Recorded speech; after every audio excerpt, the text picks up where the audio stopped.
Hello guys, welcome back to my channel. देखिए थोड़ी सी noise आ रही होगी तो प्लीज़ उसे इग्नोर कीजिएगा। आपको तो पता है जब मैं रिकॉर्डिंग करने बैठती हूँ तब अब मैं अपनी इस खराब किस्मत का कुछ नहीं कर सकती, तो थोड़ा सजेस्ट कीजिए। चलिए स्टोरी की स्टार्टिंग करते हैं। स्टोरी की स्टार्टिंग वहीं से होती है जब विंग और लैंजन साथ भर घूमते हैं, काफ़ी इंजॉय करते हैं, टाइम स्पेंड करते हैं। लैंजन को भी काफ़ी अच्छा फील होता है, जो फीलिंग उसे कभी बचपन में नहीं हुई थी। वो सब चीज़ें उसने बचपन में नहीं की थी क्योंकि वो एक बहुत ही स्ट्रिक्ट फैमिली से बिलोंग करता था। तो रूल्स रेगुलेशंस बहुत मायने थे और काफ़ी कम उम्र में उसे ये सब सिखाया जाने लगा कि उसे कैसे रहना है, कैसे नहीं रहना है। और उसे बच्चों वाली कुछ भी चीज़ें करने को नहीं मिली। उसने अपना कभी बचपन जिया ही नहीं। उसे हमेशा सिखाया गया था उसे बेस्ट बनना है, बेस्ट बनना है और बेस्ट बनना है। तो उसने कभी बचपन जिया ही नहीं। बट आज जब वो विंग के साथ था तो उसने ज़िंदगी को एक अलग नज़रिए से देखा। वो खुश था, रिलैक्स था, बिना चिंता के था। यहाँ से सीन शिफ्ट होता है और प्रेजेंट का दिखाया जाता है। जब विंग अपने रूम में आता है तो वो काफ़ी ज़्यादा रिलैक्स होता है, काफ़ी खुश होता है। तब वो बेड पे लेटते हुए सोचता है, मैं इतना खुश हूँ क्यों? पर पता नहीं, खुश तो हूँ। आज का दिन बहुत अच्छा था, बहुत बहुत अच्छा। ये कह के विंग अपनी आंखें बंद कर लेता है। यहाँ से सीन शिफ्ट होता है और लैंडन को दिखाया जाता है जो कि अपने रूम में बेड पे बैठा होता है। उसके हाथ में फ़ोन होता है और फ़ोन को देखते हुए कहता है, अभी तो मैं तुम्हारे साथ था, अभी मैंने तुमसे बात की, तुम्हें देखा, तुम्हारे साथ घूमा, उसके बावजूद मुझे तुम्हारी याद फिर से आ रही है। क्या करूँ मैं अपना? हाँ बताओ। तुम्हारे लिए मैंने खुद को इतना बदल लिया है। सच में पहली बार मेरा खुद पे काबू नहीं हो रहा। पहली बार खुद के नियम पे नियम तोड़े जा रहा हूँ मैं। तुम्हारे आगे कुछ दिख ही नहीं रहा मुझे। अभी भी मन कर रहा है तुम्हें फ़ोन मिला दूँ, पर मुझे पता है तुम्हें फ़ोन मिलाऊंगा तो तुम क्या कहोगे। तुम्हें कोई काम है कि नहीं? सच बताओ, तुम माफिया भी हो? ये सब झूठ कहते हैं। तुम पहले इंसान हो जो मुझसे इस तरह बात करते हो, जो मुझसे बात करते हो। तुम सच में अलग हो गई, बहुत अलग हो। और मैं लकीस्ट पर्सन हूँ उस दुनिया का जो तुम मेरी ज़िंदगी में एक मिरेकल की तरह आए हो, जो मुझे जीना सिखा रहा है। यहाँ से सीन शिफ्ट होता है और नेक्स्ट डे लैंड अब कंपनी का दिखाया जाता है जहाँ लैंजन की आज काफ़ी ज़्यादा इंपॉर्टेंट मीटिंग होती है, जिस कारण वो ऑफिस आया होता है। वो पहले ऑफिस आता है और अपनी मीटिंग को बहुत अच्छे से अटेंड करता है और क्लाइंट के साथ बहुत अच्छे से डील करके आखिर में उसे डील मिल जाती है और सब बहुत खुश होते हैं। हालांकि सबको यकीन था कि लैंजन खुद उस मीटिंग को अटेंड कर रहा है, वो डील तो हमें मिल ही जाएगी। पर फिर भी लोग थोड़े नर्वस तो थे। बट अब डील मिल गई है तो सब बहुत ज़्यादा खुश है, बहुत ज़्यादा। डील मिलने के बाद सब बहुत खुश थे और डिसाइड करते हैं कि वो पार्टी करने जाएंगे। पर किसी में हिम्मत नहीं थी कि कोई लैंजन को बोले कि हमारे साथ पार्टी करने है, इसलिए कोई कुछ नहीं बोलता और वहाँ से धीरे धीरे सामान उठा के चले जाते हैं। लैंजन भी उठता है और वहाँ से चला जाता है। जब वो बाहर आता है तो सुनता है कि 3 जने किसी बारे में बात कर रहे हैं, जिसमें से एक लड़की कहती है, हाँ तुमने वो न्यू ड्रामा देखा? बहुत ज़्यादा इंटरेस्टिंग है, उसकी रेटिंग भी सुपर हाई चल रही है। सच में उस चैनल के सारे ड्रामास अच्छे होते हैं। तभी दूसरी लड़की बोलती है, अरे वो बात तो होगी, आखिर ड्रामा की स्टोरी इतनी अलग जो है। तब तीसरी लड़की कहती है, आखिर स्टोरी है क्या यार, मुझे भी थोड़ा बताओ। तब वह लड़की कहती है, अरे वो स्टोरी ना सबसे डिफरेंट है। देख, हमारी जो मेन हीरोइन है ना, इस कहानी की मेन हीरोइन, वो एक कॉलेज स्टूडेंट है। बहुत ही इनोसेंट, हंसमुख, चहलने वाली लड़की, मतलब खुश रहती है वो, जिंदा दल लड़की जिसके बहुत सारे दोस्त हैं। वो बहुत सोशलाइज पर्सन है। और तीसरी तरफ हमारा हीरो जो कि एक कोल्ड हार्ट CEO है। बट इसमें तड़का ये है कि वो एक माफिया है। बीफ कर पा रही है तू? वो एक माफिया है। उस माफिया का दिल हमारी क्यूट प्यारी इनोसेंट हीरोइन पे आ गया है। हालांकि इसके भी 4 ही एपिसोड आए हैं, बट मैं अगले के एपिसोड के लिए बहुत एक्साइटेड हूँ, बहुत ज़्यादा। तब लैंजन की आवाज़ आती है और वो कहता है, ड्रामे का नाम क्या है? तब तीनों एक साथ पलटते हुए नर्वस हो जाती हैं और कहती हैं, sir sir sir sir sir, हम टाइम पास नहीं कर रहे थे, हम सच में टाइम पास नहीं कर रहे थे। हम कॉफ़ी लेने आए थे, सडनली बात हुई, हम काम पे जा ही रहे हैं। सच में सर, हम सच कह रहे हैं सर। तब लैंजन कहता है, ड्रामे का नाम क्या है? तब वह लड़की कहती है, लव विद माफिया। तब लैंजन वहाँ से चला जाता है। उसके जाने के बाद तीनों लड़कियों की सांस में सांस आती है और वो कहती हैं, ये कैसे है, मुझे समझ में नहीं आता। सीरियसली वो तो नाम ऐसे पूछे थे जैसे सच में अंदर जाके ड्रामा देखने वाले हैं। मुझे अटैक आ जाता अभी। चलो यार काम पे लगते हैं, तो पहले कि वो दोबारा आए। चलो चलो चलो चलो। ये कह के तीनों लड़कियां अपने अपने काम को चली जाती हैं। यहाँ से सीन शिफ्ट होता है और लैंजन के कैबिन का दिखाया जाता है, जहाँ लैंजन अपनी चेयर पे आके बैठ जाता है, अपने पॉकेट में से फ़ोन निकालता है और उसमें कुछ सर्च करने लगता है। तब लैंजन का सेक्रेटरी कहता है, सर हमें अभी बाहर जाना है सो। तब लैंजन कहता है, आज नहीं कल। तब लैंजन का सेक्रेटरी कहता है, सर पर। तब लैंजन कहता है, तुमसे मतलब जितना कहा उतना करो। तब लैंजन का सेक्रेटरी कहता है सर वैसे तो ये बहुत पर्सनल है, फिर भी ऐसा क्या इम्पोर्टेंट सर्च कर रहे हैं आप जो आप डील करने नहीं जाना चाहते अभी। तब लैंजन कहता है ड्रामा देख रहा हूँ। तब लैंजन का सेक्रेटरी कहता है हाँ। तब लैंजन कहता है ड्रामा देख रहा हूँ।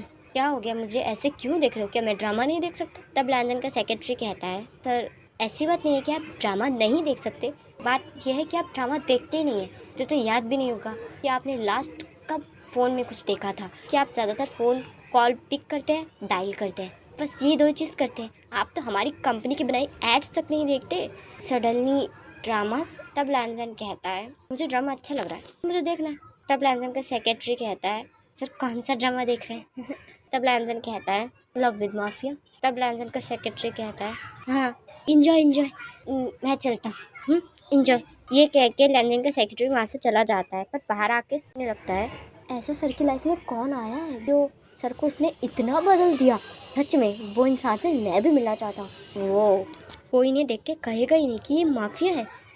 मेरे तो गूस बम्स आ रहे, लगता है मुझे चिल्ड आइस कॉफ़ी पीनी पड़ेगी।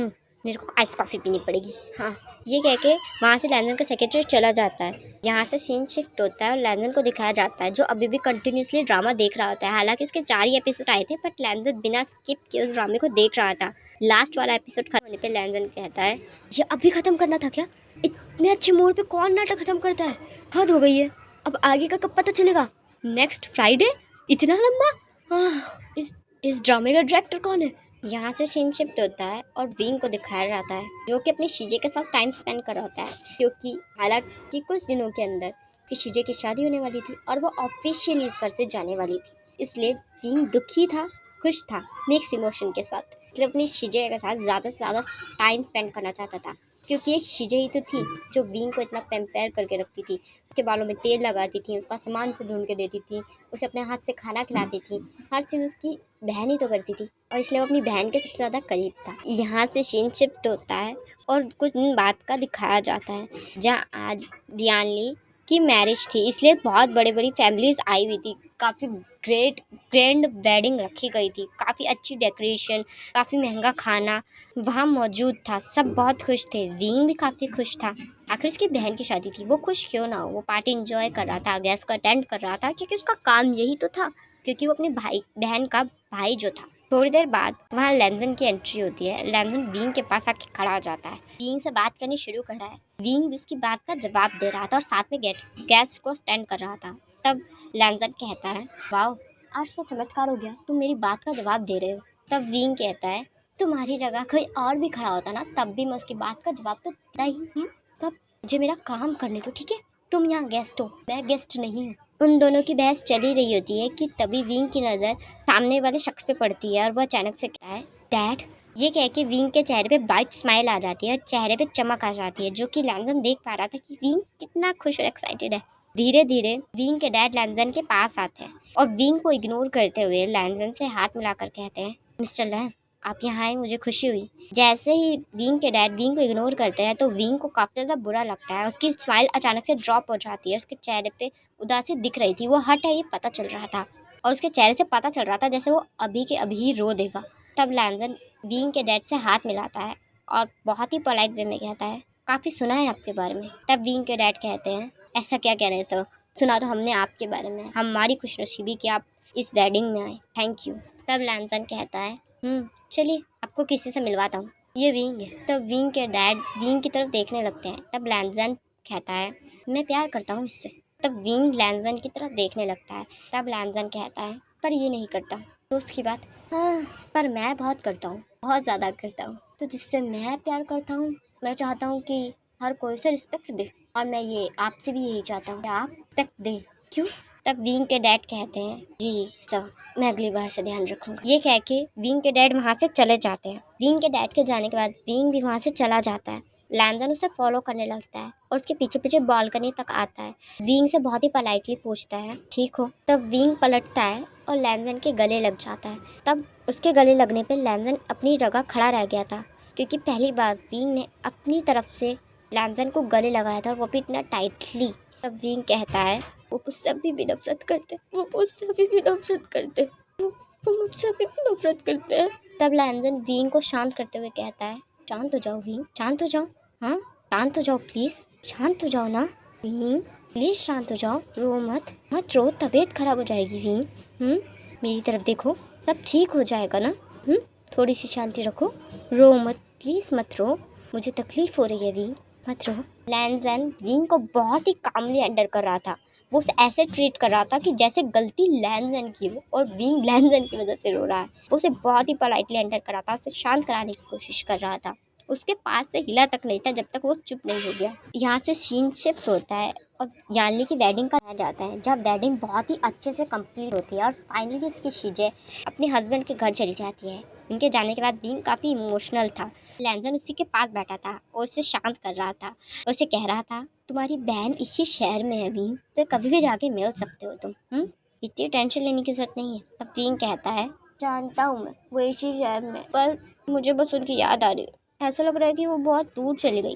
तब लैंजन कहता है, कभी नहीं, जिनसे हम प्यार करते हैं वो कभी दूर नहीं जाते विंग, वो हमारे दिल में होते, हमारी आखिरी सांस तक, हम उन्हें अपनी आखिरी सांस तक जो याद रखते हैं। इसलिए बस तुम अपनी चीज़ें को अपने दिल में याद रखो, देखना तुम्हारी चीज़ों को अपने आप पता चल जाएगा कि तुम उन्हें याद कर रही हो। इसे ही लव कनेक्शन कहते हैं। लव कनेक्शन ज़रूरी नहीं कि सिर्फ अपने हस्बैंड या अपने बॉयफ्रेंड के साथ हो। लव कनेक्शन अपनी मदर, अपने फादर, अपने सिस्टर, अपने कज़न, किसी के साथ भी हो सकता है। इसलिए तो कभी हमें तकलीफ़ होती है और हमारे चाहने वाले का कॉल आ जाए या हमारी मम्मी का कॉल आ जाए तो हम कैसे कहते हैं, आपको कैसे पता चला कि मैं उदास हूँ। इसे ही तो लव कनेक्शन कहते हैं ना।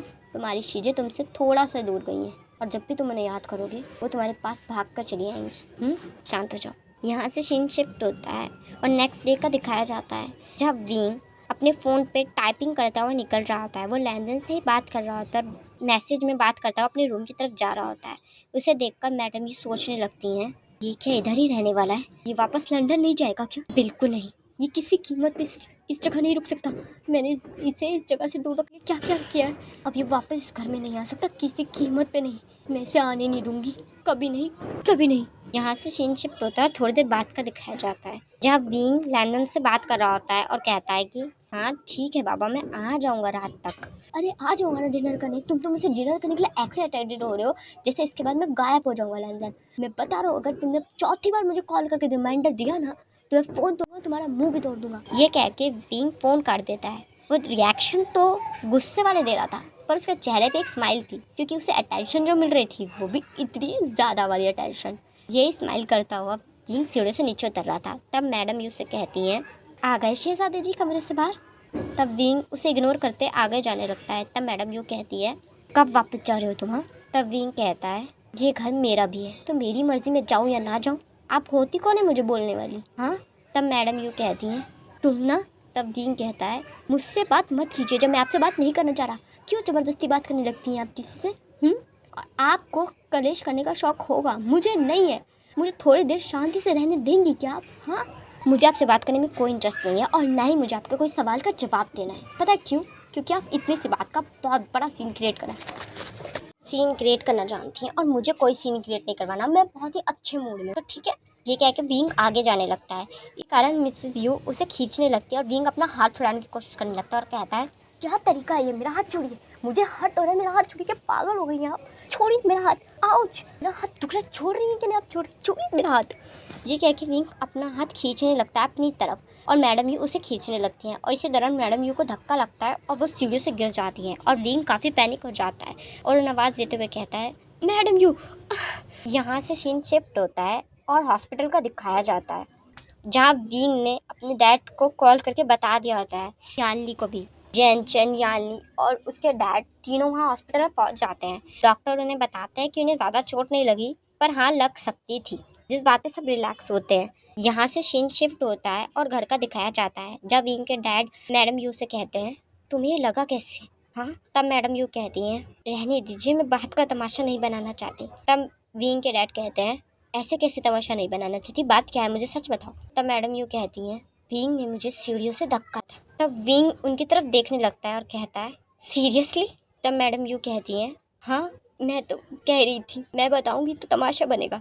तब विंग के डैड कहते हैं, तुम बोलो आखिर हुआ क्या था? तब मैडम यू कहती हैं, मैंने बस विंग को यही कहा कि मैंने उसके लिए उसका फेवरेट खाना बनाया, वो खा ले।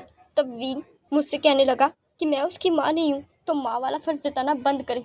और इसी गुस्से में आके उसने मुझे धक्का दे दिया। तब विंग कहता है, कितना झूठ बोलेंगी, कितना झूठ बोलेंगी, और आप झूठ बोलते बोलते थकती नहीं है आप? कितनी लिस्ट है आप पे झूठ की? हाँ, आप एक झूठ की किताब लिख लीजिए। हद हो गई है, एक के बाद एक झूठ बोलती रहती हैं। शर्म नहीं आ रही आपको? इतना झूठ बोलेंगी आप? डैड ये ना बिल्कुल झूठ। तभी विंग के डैड उसे बहुत तेज स्लैप कर देते हैं और विंग अपने डैड की तरफ देखने लगता है। तब विंग के डैड कहते हैं, वापस क्यों आए तुम? हाँ, किसने बुलाया था तुम्हें वापस? आए ही क्यों तुम? जब भी आते हो मनुष्य फैल जाती है घर में।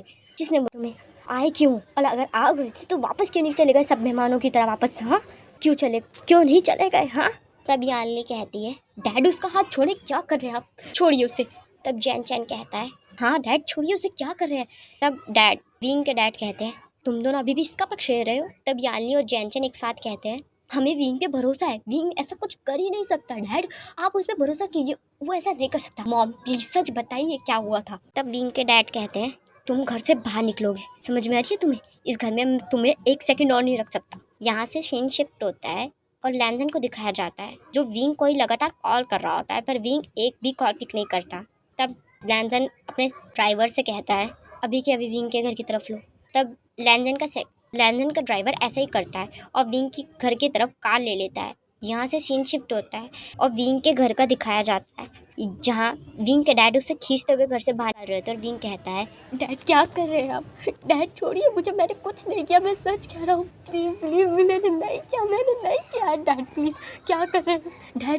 डैड मेरी बात सुनिए ना, डैड मैंने नहीं किया, डैड प्लीज़ ट्रस्ट मी, मैंने नहीं किया है। तब यानली और जैनचन भी कह रहे होते हैं, प्लीज़ डैड उसे छोड़ दीजिए, क्या कर रहे हैं, उसने नहीं किया है, डैड प्लीज़ छोड़िए उसे। पर विंग के डैड उसे खींचते हुए धक्का देकर बाहर निकाल देते हैं। जैसे ही वो उसे धक्का देते हैं वो गिरने ही वाला होता है कि दो मजबूत कंधे उसे कस के पकड़ लेते हैं और विंग ऊपर की तरफ देखने लगता है। और लैंजन वहाँ की सिचुएशन देख के थोड़ा बहुत अंदर से लगा लेता है यहाँ क्या हुआ है, जिसे देखकर उसे बहुत ज़्यादा गुस्सा आता है और वो विंग के डैड की तरफ बढ़ ही रहा होता है कि तभी विंग कहता है, मेरे डैड प्लीज़, वो मेरे डैड।